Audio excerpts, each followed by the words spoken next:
Hello, I thought I'd show you today how I made this card with a mixed bunch of embossing powders for the background. I wanted to get a different kind of texture. I'm a bit croaky today, so I hope you can hear me. So what I used was Ranger Distress embossing powder in frayed burlap, heated up Enchanted Gold, and heated up gold tinsel, and I used a mixture of those three powders on the background. The distress powder remains rough looking, it doesn't go shiny, it hardly looks as if it's melted, so you get a difference in not only colour but in texture as well. So I'll just show you what I did. To begin, I just rubbed over my piece of card with an embossing buddy, and for this I'm using hammered card, but I'm using the flat side because you get a contrast then between the card panel that is the image of and the actual card stock itself, although there's not much on the front. Anyway, here we go.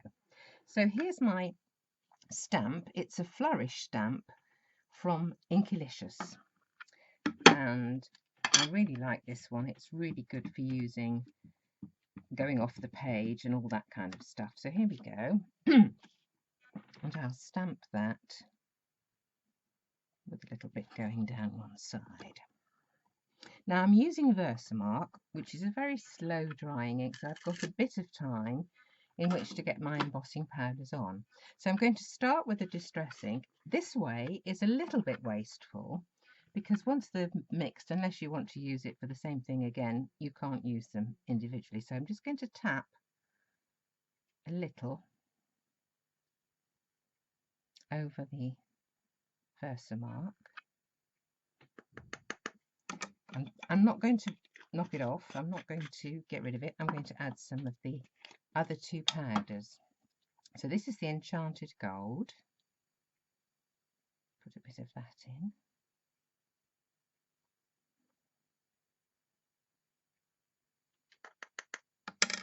And finally, I am croaky, I am sorry, the gold tinsel. Now this is going to go over all of the rest. Fill in all the gaps. There we go. Now I'm going to swish it around a little bit to make sure that all of the Versamark has got some coverage on it of some of the powder, don't mind which one. And of course the one that gets to the Versamark first is the one that'll be the one that shows up on the card. There's a bit there, looks like it hasn't got much on. In the top.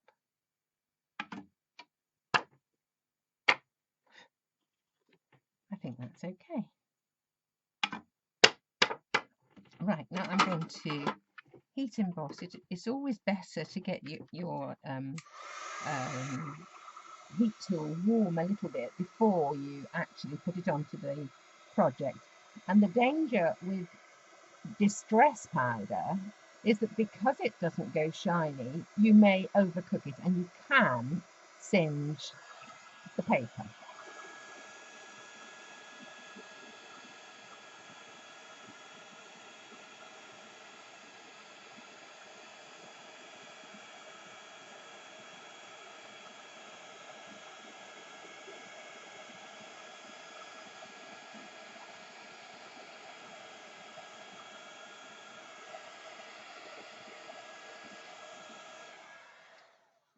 There we go, and you may notice here there's a bit of where the distress powder went, and it's not shiny, it's dull, it's dark, and the difference between the different powders is really quite a stunning effect. Now onto the top of this I'm going to put these little butterflies. It's quite a delicate image, so I think that these delicate butterflies match quite well, and I'm going to cut them from vellum. Here's a piece of vellum. Now you may well see that this butterfly here didn't cut very well on the first pass through. So I know that if I'm going to use that particular dye again, I'm going to have to use a shim. I've got a very thin metal one here. I think it came from Tattered Lace actually. So we're going to pop the butterflies onto the vellum. I'm going to put the shim on top.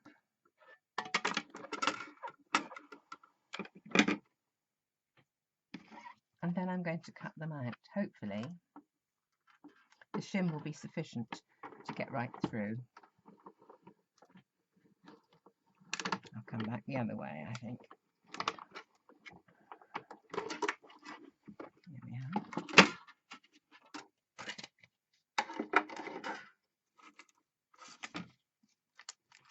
And that has done the job.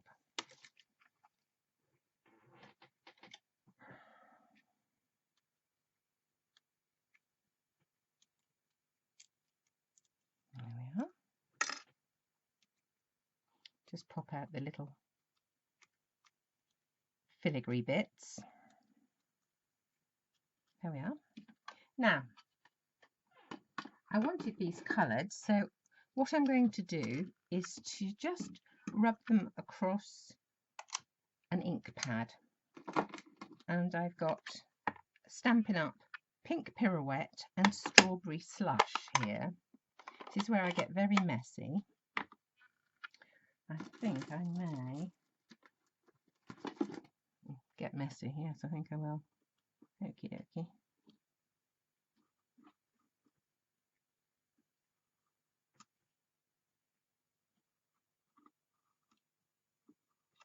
Should have rubber gloves on, really. There's that one.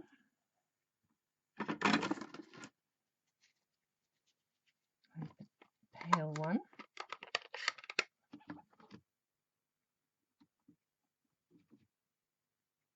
It's quite a pretty shade. This one's really delicate. There we go. Now, they'll take quite a while to dry on vellum. So what I'm going to do is just put a little my heat tool onto them just to dry them off so that they don't take too long.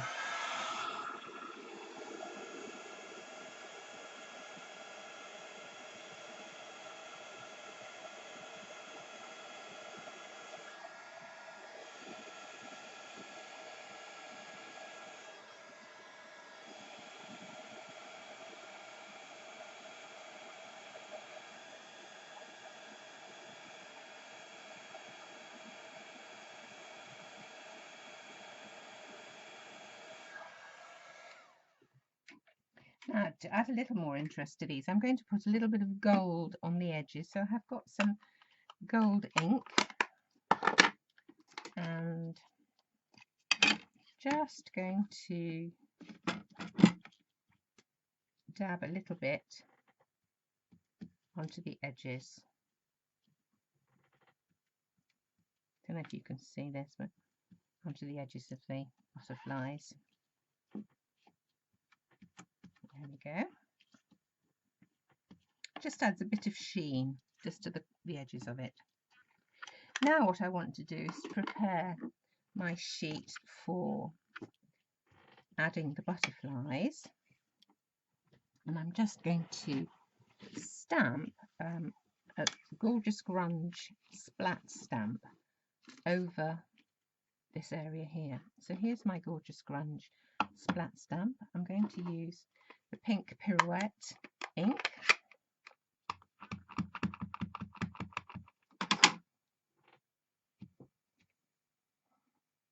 Again, this just adds a little bit of interest to the remaining bit of card.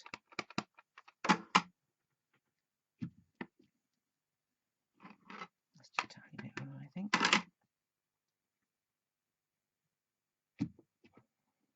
That'll do. Good. Now, to attach, well, I'm going to cut this first, actually, with my Simon Says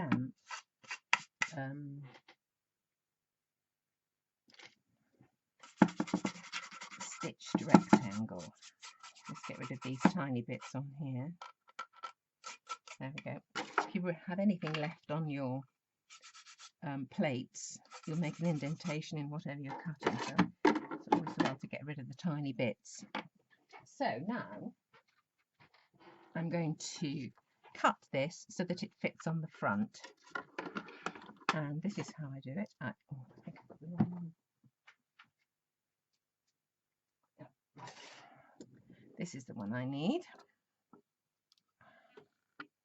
Now you can see that the size I need is a bit bigger than the die. So as I've done in a previous video, I cut it twice, once from each end, so that I can make the die cut longer. So here we go. There we are. Almost to the end of the die, and come out. Turn the paper around, or the card around. Make sure that the little stitch notches match with the previous cut. Just, if I move it around a little bit from side to side, I can feel the roughness of the base plate, and then I know that the notches are engaged with the previous cuts. Now very carefully pop this on the top, and oh, but easy. You need to go through a bit too far. That's better. There we are, and back again. So now we have a larger die cut which fits perfectly, if you see it, onto the British card shape. There we go. Put it out of the way again. Now to attach the butterflies, I like to use glue dots for this, but sometimes they're just a little bit too fat and they show. So what I do is just pull it off with my finger, and as I do that it rolls so it's thinner, and I can then put it onto the back of the butterfly and it won't show through. So here I can put it somewhere there. This one, same thing. This one is actually a little bit wider. I could probably get away with it, but I will roll it just the same. There we go. Now this one is a memory box butterfly, and it's a tiny one, and it doesn't actually come with any feelers or body or anything, but I've got one, a small one, that's from another one, and I decided to use this instead. Now here I've got an attempt when I was trying something out and I didn't like it. I was trying different little swirls with the 3 different embossing powders. Didn't like it, but I didn't throw it away because I can use this, and I'm going to use it for the middle of this other butterfly. So a bit of double-sided tape on the back, and pop it through the machine.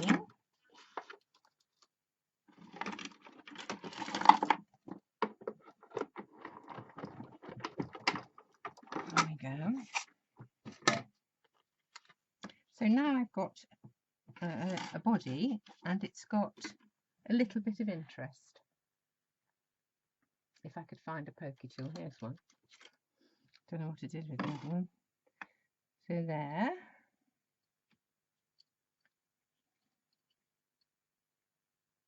There it is. You see it's got little bits of gold and different colours on it, so it's just not as plain gold or as boring as just plain white, so that can go in there. This one I'm going to put some pearls into, tiny ones, as a little embellishment in the main body part of it. So here I have some tiny pearls, and we'll just pop them. These are self-adhesive flat-backed pearls. There we go. There is another butterfly to go on, but we'll do him later. Now, because this is quite a florid sort of design, I wanted to match the style of the sentiment with the look of the flourish. So here I've got a With Love sentiment from Penny Black, and I'm just going to pop this in this little corner here.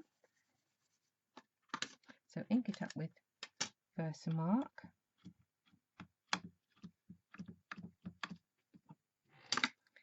And stamp there. Now I do have in my tray a bit of this mixture of embossing powders, and I'm just going to use that because what's left of it really will have to be thrown away because it's not pure anymore, it's all a mixture of stuff. But this will be fine for the sentiment. So there we go. There's our sentiment, and I'll emboss that.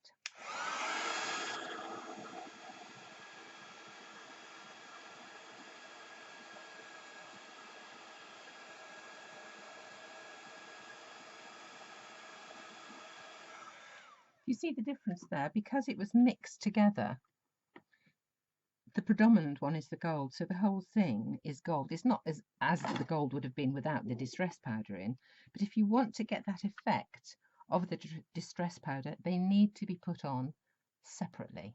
And I always put the distress powder on first if I want to make sure that there is some of that matte finish. So all that needs to be done now is for this to be, well, another butterfly to be put on and popped onto the front of a card with some dimensional pads. So I hope you've enjoyed having a look. I hope I wasn't too croaky for you. This is what the finished one looks like. Thanks for watching.